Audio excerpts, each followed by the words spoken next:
Speaker, it's been weeks since the federal government presented Canada's National Childcare Plan. Ontario Liberals have committed to working with the federal government to implement $10 a day licensed childcare, which will save Ontario families on average $10,000 a year per child.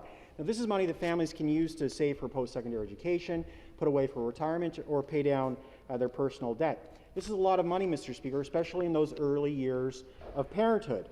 One might think the Premier would react enthusiastically and get on board with the federal partners to deliver real relief for families. But, Mr. Speaker, that's hardly the case. We all remember that it was Conservatives who killed the last National Childcare Plan, and it seems like the Premier's government is about to do it again. So, Mr. Speaker, why won't the Premier do the right thing, partner with the federal government, and provide $10 a day childcare to all Ontario families?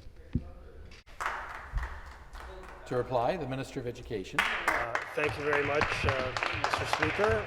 I want to thank the member opposite for the question. I will remind him that when his party was afforded with the honour of serving for 15 years, the cost of childcare rose to the most expensive and the second most expensive system in the nation. That is not a program or a metric by which any member of this legislature should be proud of. What we are doing in this House in our first budget as a recognition that childcare was inaccessible and unaffordable was we introduced the childcare tax credit, a credit that is flexible, recognizing that moms and dads will raise their children in keeping with their values and recognizing the inherent costs of raising every child, irrespective if they use institutional daycare. What we have done is introduce a credit that provides up to 70% of eligible expenses, supporting 300,000 families. In the most recent budget, Speaker, we topped it up. To answer the question, yes, we are going to work with the federal government. I've spoken to Minister Ahmed Hussein and myself on this matter as we work together to make childcare more accessible and affordable. Thank you very much. And the supplementary question. So, Mr. Speaker, women are bearing the brunt of job losses during COVID-19. An analysis by RBC shows that working-age Canadian women are leaving the workforce at a rate 10 times higher than men. The she-cession is real, and the government doesn't seem to have a plan to do anything about it.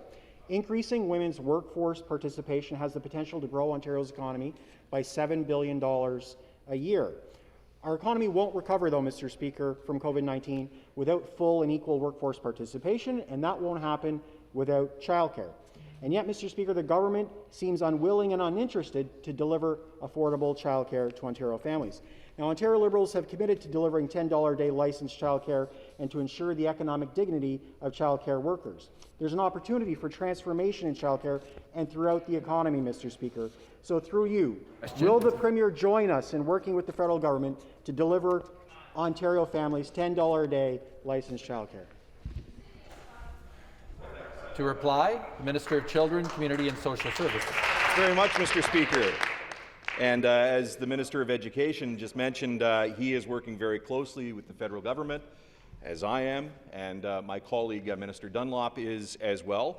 We know that, and the government is certainly aware, that COVID-19 has disproportionately impacted on the economic and social well-being of women across the province, and that they've been affected both at home and in the workplace, and that's why we're working hard to ensure that there is more childcare space available for them to access, and we will be working with them, given the investments that we have made in childcare, to ensure that we're working towards the goal that the federal government has set in their recent budget up on Parliament Hill.